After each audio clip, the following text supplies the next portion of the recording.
사도행전 강해 23번째 시간인데요. 9장 1절로 9절 가운데 우리가 읽기는 3절로 5절의 말씀을 제가 한 절, 여러분들이 한 절 교독하겠습니다. 사도행전 9장 3절로 5절의 말씀, 제가 먼저 3절 읽겠습니다. 사울이 길을 가다가 다메섹에 가까이 이르더니 호련히 하늘로부터 빛이 그를 둘러 비추는지라. 땅에 엎드려져 들음에 소리가 있어 이르시되 사울아 사울아 내가 어찌하여 나를 박해하느냐 하시거늘. 함께요. 대답하되 주여 누구시니까? 이르시되 나는 내가 박해하는 예수라. 아멘. 사울아 사울아, 이 제목으로 하나님 말씀 증거하겠습니다. 오늘 본문은 너무나 유명한 사울의 회심 사건입니다. 자, 사울에게도 이 회심 사건은 자신의 인생이 완전히 뒤바뀐 그런 전환점이었기 때문에 잊을 수가 없는 것이죠. 그래서 사도행전을 보면 자신의 이 회심 사건에 대해서 오늘 사도행전 9장만이 아니라 22장과 26장에서 이 사건을 회상하며 사도 바울이 얘기를 하고 있습니다. 자, 제가 오늘 주보에 좀 적었는데요. 오늘 사도행전 9장이 일어났던 사건을 대부분 학자들은 주후 34년, AD 34년으로 보고 있습니다. 근데 제가 방금 말씀드렸던 사도행전 22장 그리고 26장에도 오늘 이 사건이 기록되어져 있는데 이때의 시간은 언제냐? 대략 AD 59년으로 보고 있어요. 그러면 계산해 보면 사도행전 9장과 22장, 26장이 대략 25년의 세월이 훅 지났구나라는 것을 우리가 알 수 있단 말이죠. 자, 보십시오. 25년 전에 무슨 일이 일어났는지 기억하시죠? 네, 기억해요. 이렇게 이제 비웃기 시작.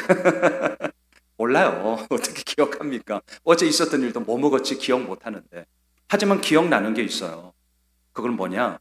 내 인생의 전환점이 되었구나. 내 인생에 정말 좋은 의미든 나쁜 의미든 그 어떠한 사건이 일어났을 때는 그 일은 마치 어제의 일처럼, 아니 오늘의 일처럼 생생하게 우리들 가운데 기억될 때가 있습니다. 93년 가을이었어요. 너희 지체를 불의의 병기로 죄에게 드리지 말고 오직 너희 자신을 죽은 자 가운데서 다시 산 자 같이 하나님께 드리며 너희 지체를 의의 병기로 하나님께 드려라. 이 말씀이 제가 목사된 이유입니다. 하나님께서 나를 부르셨다. 거창하게 말하면 제가 이 말씀 앞에 나를 어떻게 드릴 수 있을까 고민을 하기 시작했고 그 가운데 내가 목사가 되어야겠다라는 저의 출발점이 바로 이 말씀이에요. 자, 93년 가을, 30년 전 일이거든요. 근데 저에게는 그 30년 전의 일이 30년 전의 일이 아니라 정말 어제처럼 생생합니다. 왜? 내 인생의 방향을 결정하게 된 나에게 너무너무 중요한 사건이었기 때문인 것이죠. 자, 오늘 본문이 그래요. 사도행전 9장 사울의 이 회심 사건은요, 사도 바울에겐 너무너무 중요한 사건이었고 그렇기 때문에 25년이 지난 후에도 24장과 26장에서 그때의 사건을 회상하며 얘기하고 있습니다. 자, 그래서 오늘 사도행전 9장을 제가 보면서 마치 노래하면 래퍼들이 나와서 막 피처링을 중간중간에 하잖아요. 그것처럼 오늘 이 9장을 함께 보면서 22장과 26장에서 사도 바울이 무엇을 얘기하고 있는지를 함께 곁들여 제가 보고자 합니다. 여러분, 오늘 본문 1절, 2절을 보십시오. 사울이 주의 제자들에 대하여 여전히 위협과 살기가 등등하여 대제사장에게 가서 다메섹 여러 회당에 가져갈 공문을 청하니 이는 만일 그 도를 따르는 사람을 만나면 남녀를 막론하고 결박하여 예루살렘으로 잡아오려 함이라. 자, 사울의 기세가 아주 등등합니다. 스데반을 죽이는 주동자였습니다. 예루살렘에 있던 예수 믿는 자들을 감옥에 가두었습니다. 교회를 쑥대밭으로 만들었습니다. 자, 이 정도 하면 할 만큼 한 것 아니겠습니까? 그런데 이것으로도 성에 차지 않았습니다. 이제 뭐 합니까? 예루살렘에서부터 250km 떨어져 있는 다메섹에 있는 성도들도 내가 잡아 감옥에 넣어야겠다라고 얘기를 합니다. 계산해 봤어요. 우리 호메실에서 250km 떨어진 곳이 어딜까? 보니까 대구 또는 광주예요. 자, 그럼 이제 어느 정도 감이 오시죠? 지금 여기 호메실에서 250km 떨어져 있는 강주나 대구에 가서 예수 믿는 것들 내가 잡아 쳐넣겠다. 지금 이거입니다. 이거. 당시 다메섹에는 한 4만여 명의 유대인들이 살았고 30여 개의 회당이 있었습니다. 그런데 이제 이 예루살렘 밖을 피해서 다메섹까지 간 성도들이 분명 그 회당에 갔을 것이고, 또한 그 회당에서 뭘 했느냐? 예수가 그리스도이시다라는 복음을 전했음이 분명해요. 이들이 도망가서 아무것도 안 했으면 사울이 이렇게까지 반응하지 않았을 것입니다. 분명히 그들은 박해를 피해 떠났지만 그곳에서도 예수가 그리스도이심을 전했음이 분명합니다. 이 소문이 들린 거예요. 있을 수 없다. 그래서 다메섹으로 가서 이제 이 예수 믿는 자들을 잡으려고 했던 것이죠. 자, 궁금합니다. 사울이 이렇게까지 하는 이유가 도대체 뭘까? 무슨 원수를 졌길래, 무슨 원한이 그렇게 사무쳤길래 예수 믿는 자들을 못 잡아서 이렇게 안달인가? 여러분 궁금하지 않으세요? 자, 이 질문에 대해서 우리의 생각 말고 사도 바울의 대답을 들어봅시다. 자막을 보십시오.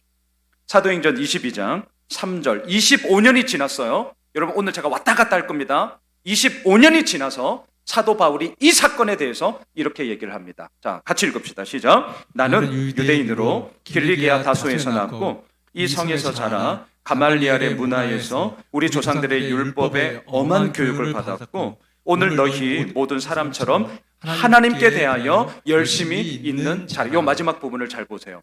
왜 이렇게까지 저 멀리 있는 광주와 대구에 있는 250km 떨어져 있는 다메섹에 살고 있는 예수 믿는 자들을 못 잡아서 이렇게 안달일까?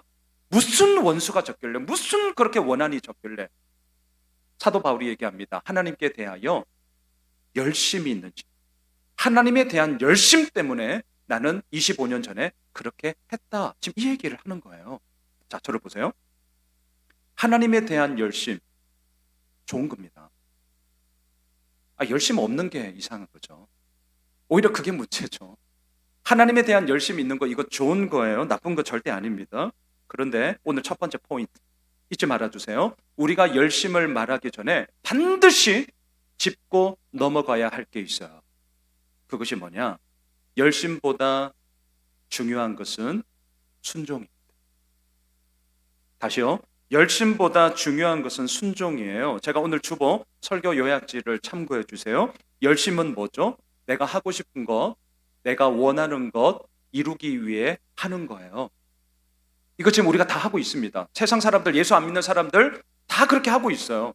다시요. 내가 원하는 것, 내가 이루고 싶은 것을 이루기 위해서 하는 것을 열심이라고 그러죠. 자, 순종은 뭐죠? 하나님이 원하시는 것, 하나님이 하라는 것을 따르는 것을 우리는 순종이라고 얘기를 합니다. 열심보다 중요한 것은 순종이에요. 그런데 우리가 순종하지 못하는 이유가 뭔지 아세요? 열심 때문이에요. 자, 이제 이게 뭔 말이요? 지금 제가 말장난하는 게 아닙니다. 잘 들어주세요. 자, 열심보다 중요한 것은 순종이에요. 근데 우리가 순종하지 못하는 이유가 뭔 줄 아세요? 열심 때문이에요. 잘 들여다 보셔야 됩니다. 제가 이렇게 얘기하는 이유는 뭐냐? 오해는 하지 마세요. 그럼 목사님 열심히 살지 말라는 이야기인가요? 아니에요. 절대 우리 게으르게 살면 안 됩니다. 우리 열심히 사셔야 돼요. 그런데 제가 왜 이 이야기를 하느냐? 이겁니다. 내가 열심히 하면 다 될 거야. 어떤 문제에 있어서 그 문제 해결의 열쇠를 나의 열심이 있으면 이 모든 문제를 다 풀 수 있다라는 우리들의 밑바탕에 깔려있는 생각을 제가 한번 브레이크를 걸려고 하는 거예요. 다시요. 우리 열심히 하면 다 되던가요? 저 안 되는 거 많더라고요. 안 되는 거 많아요. 학교 다닐 때 공부 나름 열심히 했어요. 하지만 정말 안 되는 건 안 돼요. 제 친구가 있었거든요. 이놈 맨날 땡가땡가 노는 것 같은데 시험만 치면 하여튼 나보다 잘 나와. 내가 한 번도 이겨본 적이 없어요. 정말 열심히 했는데 안 되는 건 안 돼요. 진짜 안 되는 게 있어요. 자, 보십시오. 우리가 열심히라고 말을 할 때에 우리가 가지고 있는 생각은 나의 이 열심으로 인하여서 지금의 이 문제를 해결할 수 있어. 문제 해결의 열쇠로 천편일률적인 열쇠의 그 대답을 열심으로 풀어간다는 것. 이걸 제가 지금 브레이크 건다는 걸 잊지 말아 주십시오. 만일에 모든 문제의 해결을 나의 열심으로 풀 수 있다면 이것은 하나님의 은혜가 아니라 자신의 노력을 붙잡게 되는 기만이죠.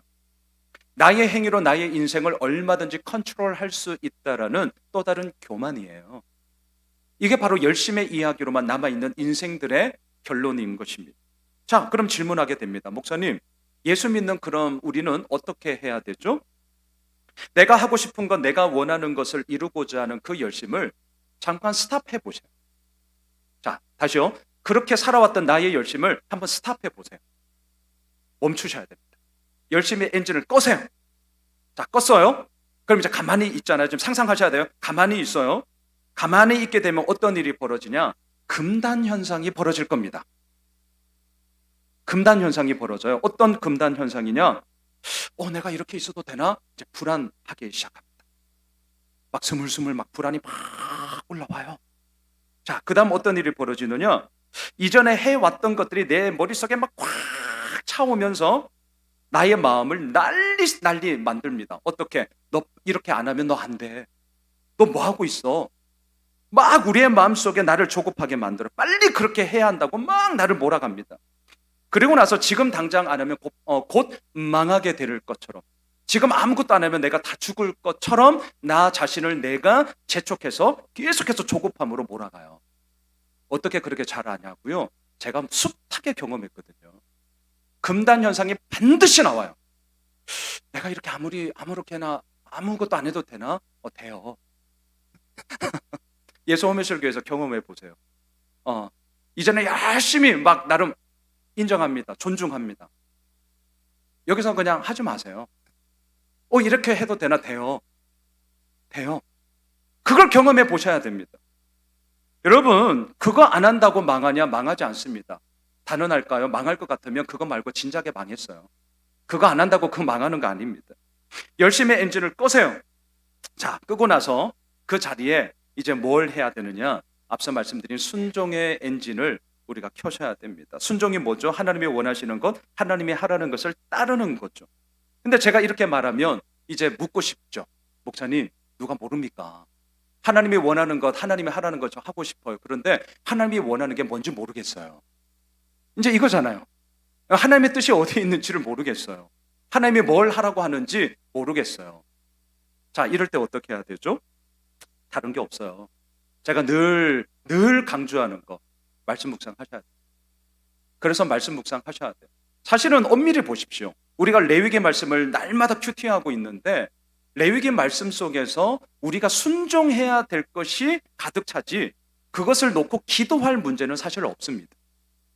우리 제자반에서도 나누는 내용인데 여러분, 우리가 종종 헷갈리는 게 뭐냐? 기도할 문제와 순종할 문제를 우리는 헷갈려 해요. 제가 분명하게 말씀드립니다. 기도할 문제는 기도하시면 되고 순종할 문제는 순종하시면 되는 거예요. 제가 말씀드렸잖아요. 개척 준비할 때 너무 두려워서 하나님 홍해 갈라지는 기적을 주시옵소서. 몇 달간 하나님이 제 마음에 말씀하셨습니다. 순웅아, 그 기도 그만해라. 지겹다. 정말 정확하게 저에게 그 기도 이제 그만해. 지겨워. 이제 네가 홍해 앞에 서. 여러분, 기도할 문제가 있고요, 순종할 문제가 있어요.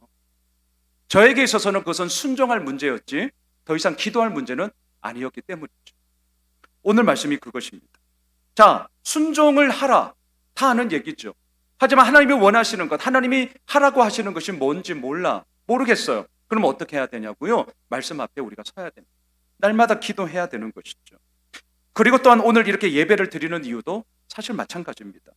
왜 이렇게 해야 하는 것입니까? 나의 열심으로 인생을 살아가고자 함이 아니라 하나님께 순종함으로 나의 인생을 드리고자 하는 우리들의 순전한 마음이 있기 때문이죠. 자, 사울은 다메섹에 있는 성도들을 체포하기 위해 감옥에 가두는 것이 하나님을 향한 열심이라고 생각을 했습니다. 하지만 실상은 하나님을 향한 열심이 아니라 결국은 자기 자신을 위한 열심이었습니다. 보세요. 사울은 대제사장을 찾아갔습니다. 대제사장은 당시 가장 막강한 권력을 갖고 있는 자입니다. 그로부터 체포영장을 발부받았어요. 자, 자기 뒤에 든든한 대제사장의 백을 업고 등에 아주 막강한 권력을 업고 다메섹을 가고 있습니다. 상상해 보십시오. 사울에게 지금 예루살렘에서 다메섹으로 가는 이 길은 어떤 길일까요? 말로는 하나님을 향한 열심이라고 얘기를 했지만 우리 속내를 잠깐만 들여다보면 어떤 길인 줄 아세요? 그것은 자기의 신념으로 똘똘 뭉친 자기 신념의 길이에요. 다메섹으로 가고 있는 사도 바울의 이 길은 어떤 길입니까? 자신의 의로움을 나타내는 자기 의로움의 길이에요. 다메섹으로 가고 있는 사도 바울의 이 길은 어떤 길이냐고요? 차세대 유대교의 대표 주자로서 자신의 입지를 확고히 다지는 입신양명의 길이었습니다. 그 이상 그 이하도 아니에요. 그런데 얘기를 합니다. 이 모든 것은 하나님을 향한 열심이었노라. 하지만 착각했죠. 하나님이 보시기에 그것은 하나님을 향한 열심이 아니라 자기 자신을 위한 열심이었고 자기의 입신양명을 위한 길이었고 자기의 의로움을 드러내는 자기 신념의 길일 뿐이었습니다. 여러분 오늘 잊지 말아 주십시오. 첫 번째 포인트. 열심보다 중요한 것은 순종이에요. 열심보다 중요한 것은 순종입니다. 자, 다메섹으로 가고 있던 사울에게 너무나도 놀라운 사건이 벌어지죠. 오늘 보면 3절을 보십시오. 3절 우리 같이 한번 읽읍시다. 시작. 사울이 길을 가다가 다메섹에 가까이 이르더니 호련히 하늘로부터 빛이 그를 둘러 비추는지라. 전혀 예상하지 못한 갑작스러운 일이 사울에게 벌어졌습니다. 하늘로부터 빛이 사울에게 비추어졌어요. 자, 이 사건에 대해서 25년이 지난 사도 바울이 이렇게 얘기를 합니다. 자막을 보십시오. 사도행전 22장 6절 같이 읽읍시다. 가는 중 다메섹에 가까이 갔을 때에 오정쯤 되어 호련히 하늘로부터 큰 빛이 나를 둘러 비치며. 사도행전 9장에는 나오지 않는데 22장에 회상하면서 25년 전의 일을 회상하면서 얘기할 때 새로운 사실이 22장에 하나 나옵니다. 발견하셨어요? 이때가 언제 이루어졌느냐? 시간을 얘기하고 있습니다. 9장에는 안 나와요. 22장에 보니까 낮 12시쯤 되었다. 이렇게 얘기를 합니다. 지금 여기는 어디입니까? 중동 지역입니다. 지금 시리아에 있는 다마스쿠스, 다메섹으로 가고 있는 길이에요. 중동 지역에 낮 12시 그 태양빛이 내려지는 강렬한 빛을 상상해 보십시오. 자, 우리는 이렇게 보면 아하, 지금 사도 바울에게 비추어진 이 빛은 아마 강렬한 태양빛이 이 사도 바울을 비추었나? 라고 생각을 할 수 있습니다. 자, 자막을 보십시오. 이 부분에 대해서도 사도 바울이 이렇게 얘기를 합니다. 26장 13절인데요. 왕이여 정오가 되어 길에서 보니 하늘로부터 해보다 더 밝은 빛이 나와 내 동행들을 둘러 비추는지라. 아하, 이 빛은 하늘의 태양빛이 아니라 하늘로부터 떠 있는 태양빛보다 더 밝은 빛이었구나. 정말 하나님의 빛, 예수님의 빛이었던 것이죠. 자, 이때 사도 바울이 어떻게 반응을 합니까? 오늘 본문 4절을 보십시오. 자, 4절 같이 읽읍시다. 땅에 엎드려져 들음에 소리가 있어 이르시되 사울아 사울아 내가 어찌하여 나를 박해하느냐 하시건. 사울은 자신에게 비추어진 태양빛보다 더 밝은 예수 그리스도의 그 빛 앞에 그 기운에 감당을 못했습니다. 땅에 엎드려졌습니다. 그러자 소리가 들립니다. 사울아 사울아 네가 어찌하여 나를 박해하느냐. 이스라엘 사람들 가운데 이름을 2번이나 부른다는 것은 내가 당신과 가까이 하고 싶습니다. 더 친해지고 싶습니다. 친밀함의 표현을 이렇게 이름을 2번 부르는 것으로 나타냈습니다. 부활하신 예수님은 지금 사울의 이름을 의도적으로 2번 부릅니다. 왜요? 내가 너와 함께하고 있다. 내가 너랑 더 가까이 가고 싶다. 우리 친밀함을 가지자. 우리 나랑 사귀자. 예수님의 프로포즈예요. 사울아 사울아. 예수님께서 지금 사울에게 프로포즈를 하고 계십니다. 자, 이때 사울이 이렇게 대답을 합니다. 5절을 보십시오. 대답하되 주여 누구십니까? 이르시되 나는 내가 박해하는 예수다. 사울은 예수님을 본 적이 없습니다. 아니, 사울은 예수님을 박해하는 것이 아니라 예수를 믿고 있는 성도들을 박해하고 있습니다. 그런데 예수님은 이렇게 얘기합니다. 나는 네가 박해하는 예수다. 뭔가 언밸런스해요. 뭔가 맞지를 않습니다. 그런데 우리는 이 부활하신 예수님의 말씀을 통해 너무나도 감사한 하나의 진리, 진실을 발견하게 됩니다. 그게 뭡니까? 오늘도 예수를 믿고 있는 우리는 곧 예수와 함께하는 자다. 이 사실을 우리는 발견하게 되는 것이죠. 분명히 사울은 예수님을 박해하는 것이 아니라 예수를 믿고 있는 성도들을 박해했어요. 하지만 그 사건에 대해서 예수님은 말합니다. 그것은 곧 나를 박해하는 것과 같다. 예수를 믿고 있는 우리들과 함께 예수님은 지금도 함께 거하며 함께 인도하며 함께 우리와 하십니다. 그 주님의 놀라운 은혜가 우리를 이끄세요. 자, 그런데 오늘 본문에 하나의 논란이 되는 게 있습니다. 7절로 가보십시오. 오늘 본문 7절 우리 같이 한번 읽읍시다. 시작. 같이 가던 사람들은 소리만 듣고 아무도 보지 못하여 말을 못하고 서 있더라. 자, 잘 보세요. 지금 사울과 같이 가던 일행은 소리만 듣고 아무도 보지 못했어요. 자, 이걸 기억하셔야 돼요. 지금 염두에 두세요. 자막을 그 다음 거 띄워주세요. 사도행전 22장 9절 같이 읽읍시다. 시작. 나와 함께 있는 사람들이 빛은 보면서도 나에게 말씀하시는 이의 소리는 듣지 못하더라. 이게 무슨 말이죠? 이게 뭔 말이에요 지금? 아니 9장에서는 소리만 듣고 아무도 보지 못했다라고 얘기합니다. 자, 25년이 지났어요. 사도 바울은 자신의 인생의 전환점이 된 이 사건을 회상을 하면서 이렇게 얘기합니다. 함께 갔던 사람들이 빛은 보면서 나에게 하시는 그 말씀, 그 소리는 듣지 못했습니다. 이건 뭐가 맞는 거예요? 왜 이렇게 성경은 우리를 곤란하게 만들까요? 아니 성경은 진짜 왜 이렇게 우리를 곤란하게 만들죠? 자, 이것에 대해서 설왕설래 많은 논란이 있어요. 자, 그렇다면 이제 저에게 묻고 싶죠? 목사님은 어떻게 생각하십니까? 뭐 늘 그런 거죠? 다른 사람 말 말고 그러면 양 목사 당신은 이 부분에 대해서 어떤 입장이요? 라고 묻고 싶죠? 네, 저는 이 부분에 대해서 이렇게 이해를 하고 있습니다. 한번 들어보세요. 같이 가던 사람들은 소리를 들었어요. 자, 9장에서 분명히 소리를 들었어요. 네, 잘 보세요. 그 소리는 어떤 소리냐? 천둥과 같은, 물론 성경에는 나오지 않아요. 그럼에도 불구하고 천둥과 같은, 예를 들면 하늘의 큰 굉음의 소리였습니다. 굉음의 소리예요. 이런 예를 들면, 그래서 22장에 보면 사도 바울이 이렇게 얘기합니다. 하나님께서, 예수님께서 나에게 하시는 소리를 듣지 못했다라고 얘기를 해요. 다시요. 천둥과 같은 하늘의 굉음은 다 들었어요. 그런데 사울아 사울아 어찌하여 네가 나를 박해하느냐? 나는 네가 박해하는 예수다라는 사울에게 하시는 예수님의 그 소리는 듣지 못했습니다. 반면에 같이 가던 사람들이 빛을 봤어요. 분명히 22장에서 빛을 봤다고 사도 바울은 얘기합니다. 다 같이 빛을 봤어요. 그런데 그 빛 가운데 계신 예수 그리스도를 함께 가던 일행은 보지 못했습니다.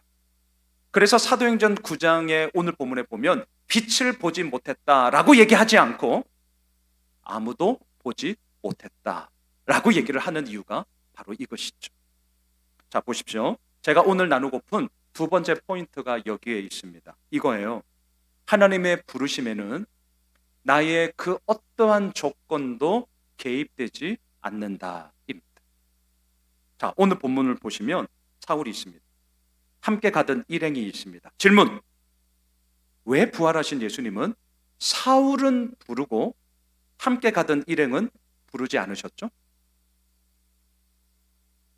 어떻게 생각하세요?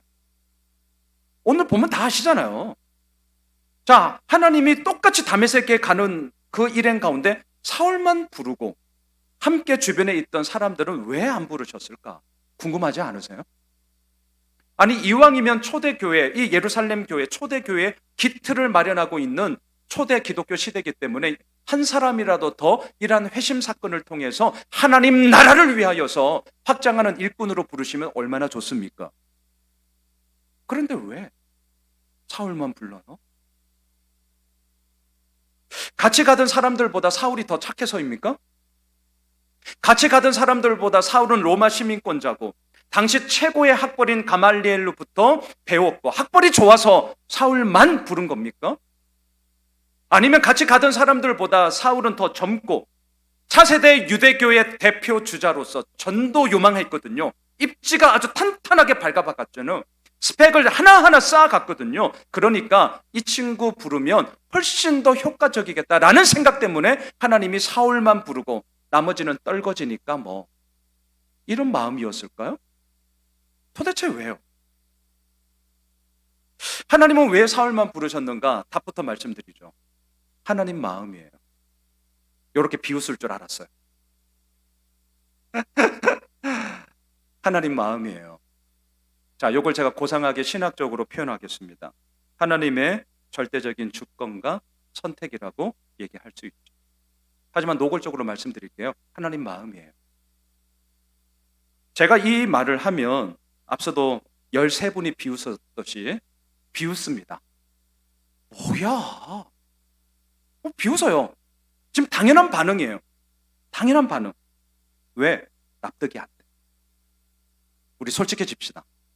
납득이 안 돼. 아니, 온놈은 부르고 온놈은 떨궈지고 뭐 누구는 입이고 누구는 주둥 뭐 이런 거예요? 아니 뭐냐는 거예요. 너무 불공평한 거 아니에요? 아니 그렇잖아요. 너무 불공평해. 아니 누구는 택하고 누구는 택하지 않고 불공평한 거 아닌가라는 우리의 생각이 있기 때문에 우리 납득이 안 돼요. 마음에 클리어하지 않단 말이죠. 그래서 뒷담화 깝니다. 뭐야? 하나님도 별 수 없구만.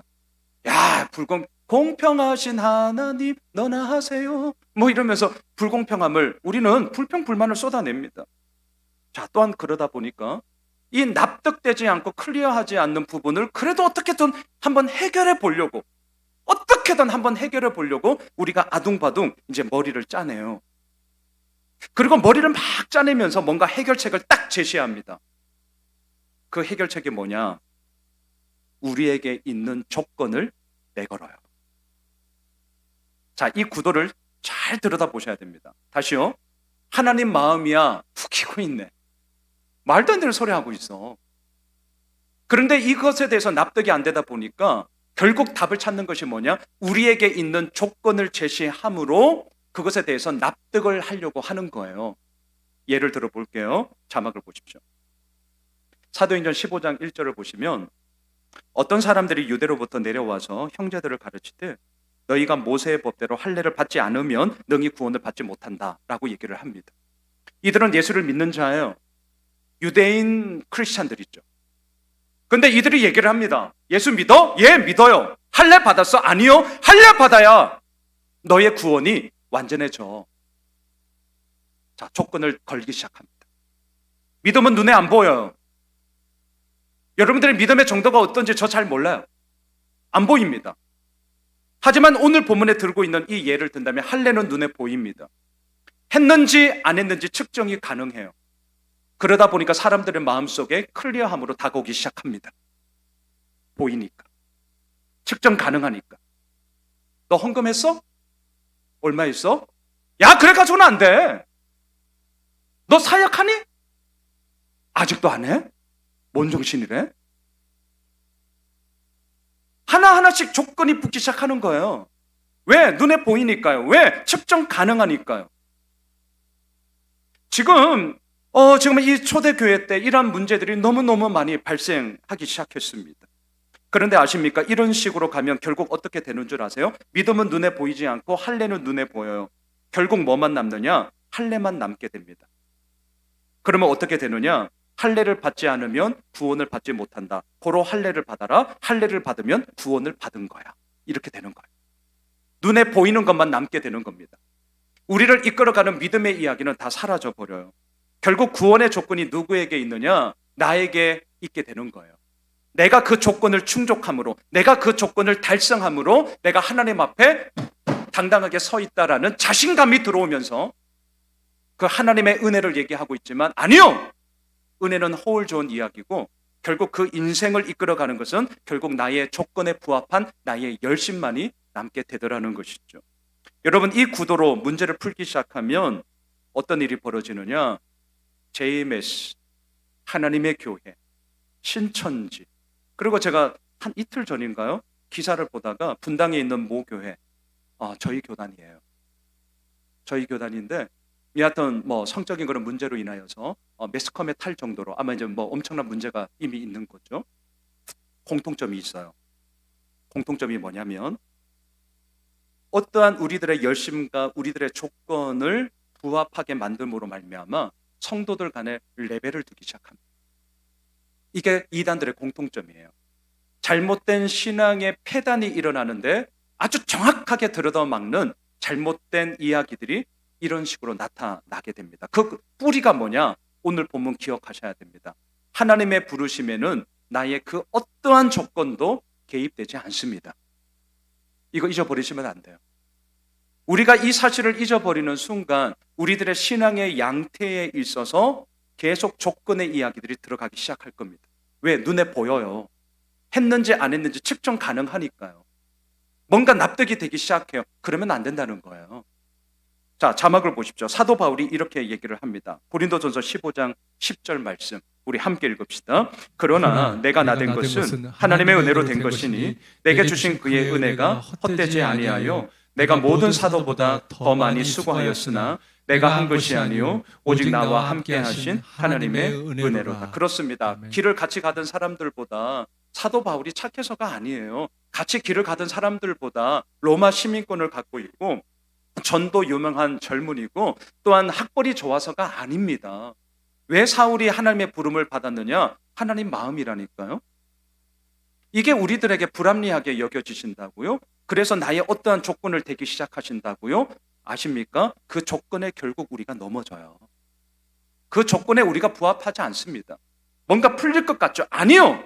그 모든 문제를 풀 수 있는 것은 사도 바울은 알았습니다. 나의 나된 것은 하나님의 은혜로다. 말씀을 정리하겠습니다.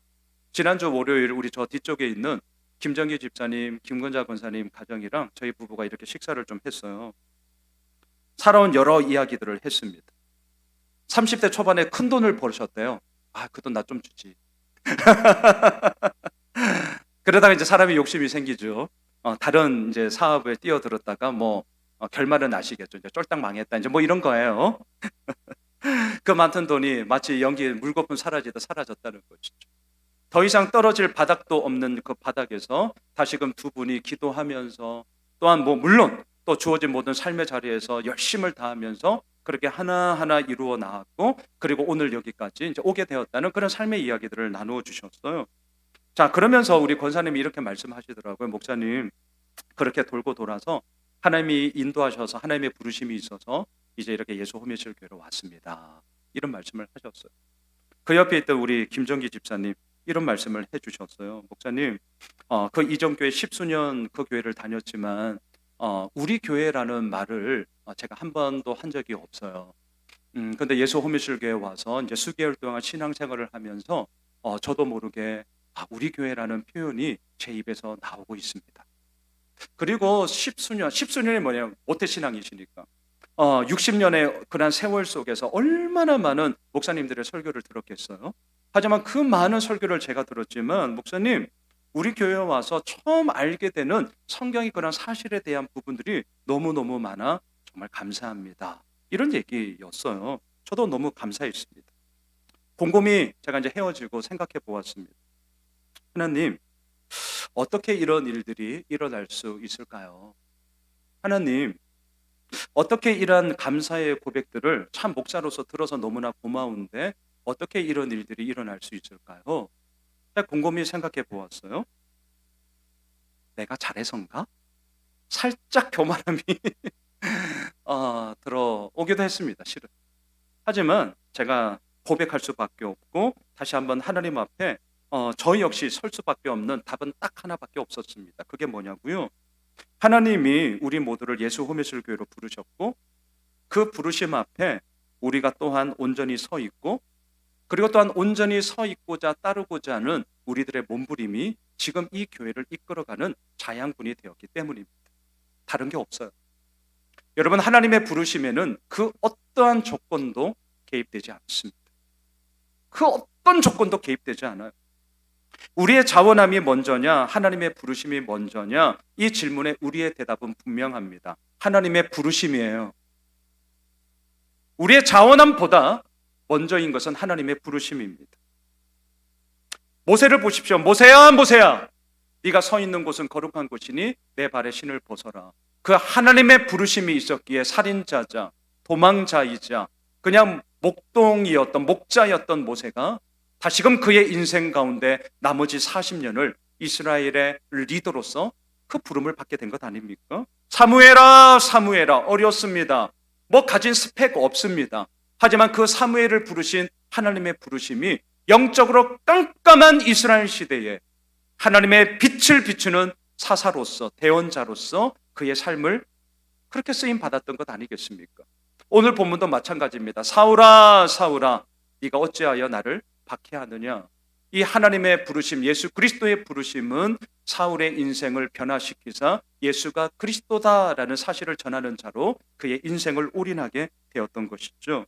사랑하는 예수 오미실 가족 여러분, 저는 확신합니다. 이 부르심이 우리에게 있습니다. 아니, 이미 그 부르심은 우리 가운데 일어났습니다. 하나님이 우리를 부르셨어요. 그리고 그 부르심은 오늘도 우리들 가운데 계속되고 있습니다. 잊지 맙시다. 하나님이 우리를 부르셨기 때문에 우리는 오늘도 그 하나님을 따르는 것입니다. 하나님이 우리를 부르셨기 때문에 우리는 그 사랑에 감사함으로 순종하는 것입니다. 하나님이 우리를 부르셨기 때문에 우리는 지금 이곳에 서 있는 것입니다. 자막을 보십시오. 로마서 11장 29절 말씀 같이 읽읍시다. 하나님의 은사와 부르심에는 후회하심이 없느니라. 그렇습니다. 하나님은 후회하지 않으세요. 아, 괜히 불렀어. 야, 취소. 없습니다. 얼마나 감사해요.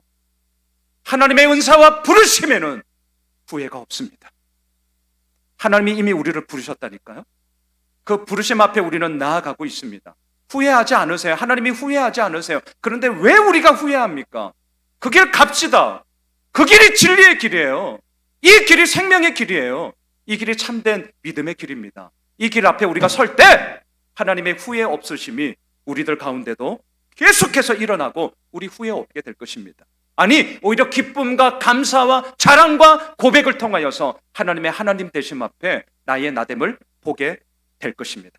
바라기는 이 믿음의 여정의 길을 우리 함께 당당히 걸어가는 예수 그리스도의 사람들이 되시길 주님의 이름으로 축복합니다. 우리 다 함께 일어나셔서 나를 지으신 이가 하나님,